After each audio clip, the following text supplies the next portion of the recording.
A paz do Senhor, meus amados, estamos aqui mais uma vez no projeto Estudando a Bíblia de Gênesis a Apocalipse, uma parceria com Sérgio Medeiros, foto e vídeo. Acesse lá no Instagram, @Sérgio Medeiros, foto e vídeo. Hoje nós vamos estudar o livro de 1 Reis, capítulo 6. E o que fala este capítulo? Esse capítulo fala de algo muito especial. Salomão vai construir o templo do Senhor. Amém?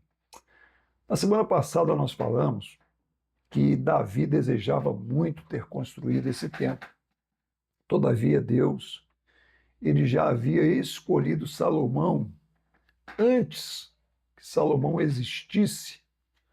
Já havia uma profecia de que Deus havia escolhido Salomão para a construção desse templo. Olha que coisa tremenda. E aí, Salomão cresce, se torna o rei de Israel, e Deus vai dizer a Davi que por conta das muitas guerras, do muito sangue derramado, ele não poderia construir o templo, mas daria ao seu filho esse privilégio. Davi deixou muitas coisas já negociadas e Salomão deu continuidade às negociações. E aí agora vai começar a construção.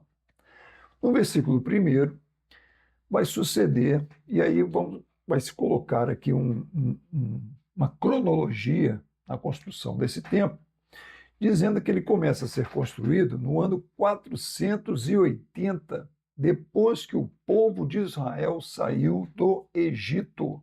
Exatamente isso. Depois que o povo deixa o Egito, onde por um período de aproximadamente 150 a 200 anos eles eram escravos dos egípcios, eles saem do Egito e agora, passado 480 anos, eles estão ali na Terra Prometida e agora estão tendo seu próprio templo para adorarem ao Senhor. Amém? E no quarto ano em que Salomão está governando Israel, no mês Ive, que é o segundo mês, ele começa a edificação da casa do Senhor. E aí, ele começa a edificar e o texto vai nos ensinar no versículo 2 que essa casa ela tem um comprimento de 27 metros. É o templo do Senhor, Salomão, 27 metros de comprimento. Ele tem 9 metros de largura e ele tem 13 metros e meio de altura. Para aquela época, é um grande edifício. Tá? O pórtico, o que é o pórtico? O pórtico é aquele teto amparado por colunas à frente do edifício, tá ok? E esse pórtico ele tem 9 metros de comprimento e ele avança 4 metros de largura. Tá? Então, essas são as medidas do templo do Senhor. Ele também vai ter janelas de vista estreita, bem estreitinhas, e ele vai construir ao redor do templo algumas salas, que em algumas Bíblias vai chamar de câmaras. E essas salas são salas laterais construídas ao lado do muro do templo, que vai acompanhando as paredes do templo. Tá ok? Ele vai fazer isso. Essas salas, elas têm 3 andares de salas. Na sala de baixo, são salas de 2,25 metros. Na sala do meio intermediária, ela tem 2,70 metros. E no terceiro andar, essas salas têm 3,15 metros. E o interessante é que essa arquitetura que Salomão prepara, ele faz com que essas salas não fiquem agarradas ao templo por uma estrutura em que precise furar o templo. Tá? Ele faz de uma maneira que elas são apoiadas por vigas sem ter que você colocar, como é que eu posso dizer? Você não precisa mexer na estrutura do templo para fixar essas salas nele. Tá? Elas são construídas ao lado do templo mas ela tem um suporte próprio para sustentá-las. Ele não quer perfurar o templo para manter essas salas ao redor do templo. Isso já naquela época Salomão tinha essa estrutura. E o interessante que nós vamos ver aqui no versículo 7, coisas que eu, na minha geração, comecei a ver de uns anos para cá, que são as casas pré-moldadas, né? Viadutos pré-moldados. Salomão já fazia isso, irmãos, há 3.000 anos atrás, porque o versículo 7 diz que ele edificou o templo com blocos preparados que já vinham prontos, de maneira que, versículo 7, não se usou martelo, nem machado, nem instrumento de ferro se ouviu na casa enquanto ela era edificada. Quer dizer, tudo era moldado, tá? Já vinha tudo pronto e só se montava. Então, se os arquitetos, engenheiros tivessem lido a palavra de Deus com cuidado, em 1 Reis, capítulo 6, versículo 7, já teriam construído, né, casas pré-moldadas há muitos anos atrás, porque Salomão saiu na frente, irmãos. Versículo 8. A porta da câmara ou dessas salas, a do meio, ficava no lado direito. E olha só que coisa também tremenda. Sabe como é que acessava as salas? A primeira sala do primeiro andar para a intermediária, segundo e terceiro andar, por escadas caracóis. Ué, como assim? Já existiam escadas caracóis há 3.000 anos atrás? Sim, meu irmão. Escadas caracóis que subia a do meio e a do terceiro, segundo o versículo 8. Então, olha quantas coisas, né? E tem pessoas que afirmam que a Bíblia é um livro qualquer. Pois está aí a Bíblia ensinando, né, coisas que os homens vieram a desenvolver anos atrás. Versículo 9 vai dizer que ele forrou esse templo, tá? Ele forra o templo com tábuas, mas não é qualquer tábua. Ele vai forrar com tábuas de cedro, que são as melhores tábuas da época. Você tinha tábuas caríssimas, que eram tábuas de cedro, ou tábuas de pinho, também conhecidas como cipreste, ok? E aí ele edificou essas salas laterais em volta de toda a casa, 2,25 metros de altura, e liga essas salas ao templo com madeiras de cedro. E aí depois acontece algo interessante do versículo 11 ao 13.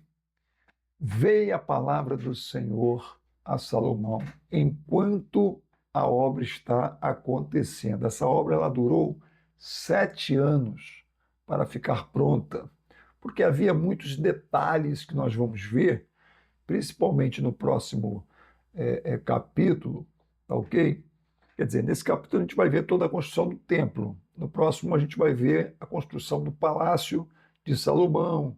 Ele fez mais do que um palácio, fez um palácio para a filha de Faraó. Salomão foi um grande construtor. Enfim, mas nós vamos ver que havia detalhes, detalhes. E por conta desses detalhes a obra demorou, certo? E demorou 7 anos para se fazer o templo de Salomão. E durante esse período Deus falou com ele. E o que Deus falou com ele? Deus falou com ele o seguinte: quanto a esta casa que tu edificas, se, aí Deus colocou para Salomão uma condicional, se tu andares nos meus estatutos, parece que Deus estava muito mais preocupado com a postura, com a atitude, com a vida de adorador de Salomão, né? Salomão como um adorador, como um servo de Deus, do que com a estrutura em si.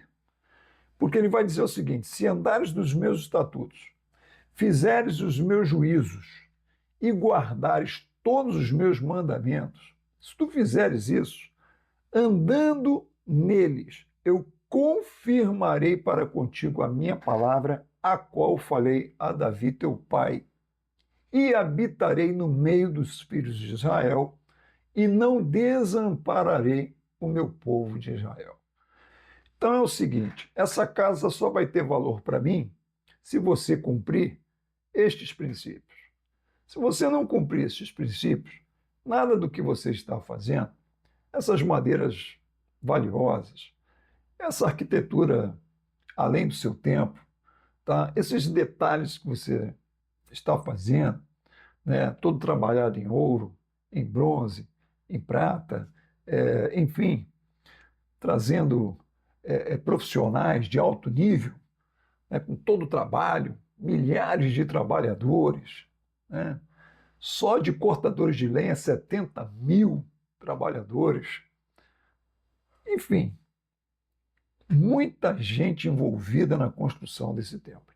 Deus está falando para Salomão assim: Salomão, tudo isso só terá valor se tu andar na minha presença. Se você não anda na minha presença, isso não tem valor nenhum. Você está entendendo isso, meu irmão?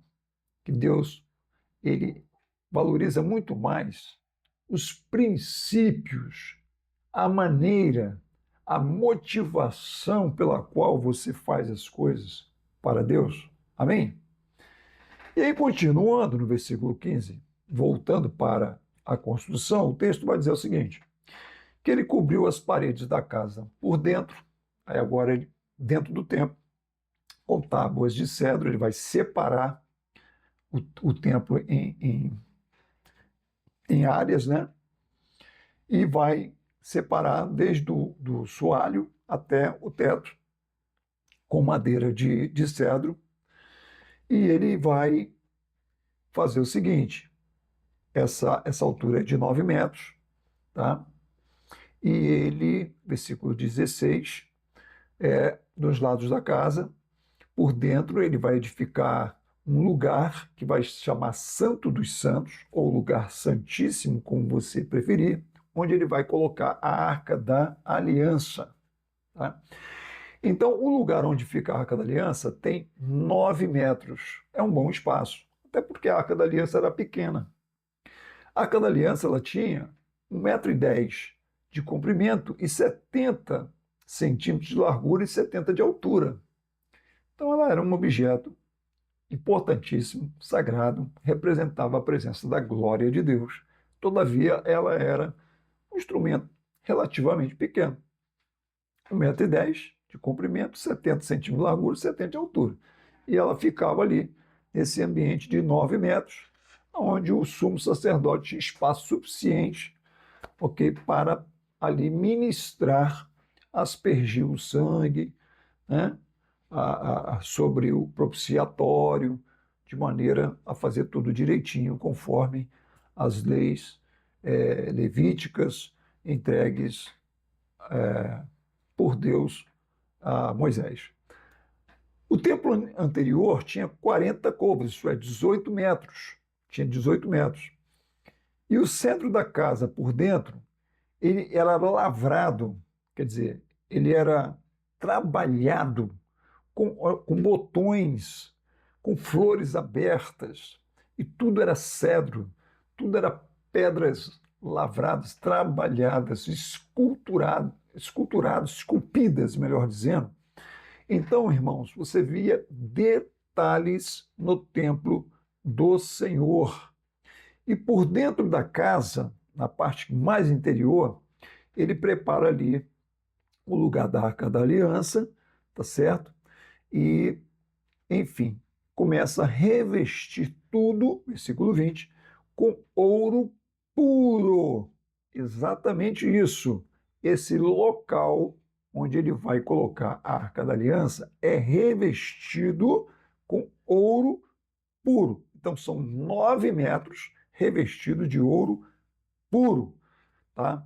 Também ele vai revestir o altar que fica antes da sala da Arca da Aliança, que é o altar do incensário, que também é revestido de ouro puro. Então, na verdade, tudo que está dentro do templo é ouro puro. Ali não tem nada de prata, ali não tem nada de bronze. Tudo que está dentro do templo é ouro puro. Entenda isso. E assim ele cobriu de ouro toda a casa, até que completou a casa. Cobriu de ouro todo o altar, o incensário, que estava diante do, do oráculo ou do Santo dos Santos. O versículo 23 vai nos ensinar que ele vai fazer dois querubins. Dois querubins. Querubins são anjos, tá? Adoradores, são anjos protetores, são anjos de guarda do Senhor, tá? Que estão ali representando a guarda daquele lugar. São anjos que são representativos e eles vão ser feitos de oliveira. De oliveira. Aí já é uma madeira diferente. Tá? A oliveira ela tem um significado especial. A oliveira simboliza a nação de Israel. Ok? A oliveira ela tem características extraordinárias, porque as raízes da oliveira elas são profundíssimas, tá ok? E as pessoas costumam dizer que quem planta a oliveira para a próxima geração e não para si mesmo, tá? Porque você não consegue colher os frutos na sua geração, por tanto tempo que ela demora a dar fruto, mas depois que dá, né, você vai colher abundantemente e é da oliveira que você tira o azeite. O azeite simboliza a unção, o Espírito Santo, com o qual se ungia os sacerdotes, ungia-se os reis, amém? Com esse óleo da unção e se ungia também os objetos sagrados do templo. Então, esses querubins eles foram feitos da madeira de oliveira e tinham alturas de 4,5 metros. Um bom tamanho, né? Bonitos. Dois querubins, cada um com 4,5 metros, feitos de madeira de oliveira. E uma asa de um querubim, ela tinha 2,25 metros, uma das asas, tá? Então, eles estavam um de frente para o outro e cada asa tinha 2,25 metros, tá? Enfim, e a outra asa do querubim também igualmente. 10 côvados, isto é, 4,5 metros havia desde a extremidade de uma das suas asas até a extremidade da outra das suas asas. De maneira que, quando colocava esses querubins no meio da casa lá do Santo dos Santos, os querubins estendiam as asas e uma asa tocava na parede de 9 metros, né? Então, se tem 4,5 metros, ok? 2,5 metros de um, 2,5 metros, 4,5 metros, tudo bem? Então você tem duas asas. E aí elas tocavam a parede do local, as asas do querubim. E a outra asa tocava uma na outra. Em geral, quando você vê uma imagem da arca, você não a vê corretamente. O que você vê? Você vê os dois querubins, em geral assim, né? Se encontrando, as duas asas se encontrando, mas não era assim. De acordo com o texto, as asas atravessavam-se e tocavam nas paredes e as outras asas, sim, tocavam-se umas nas outras, de acordo com o versículo 27. E ele revestiu de ouro os querubins.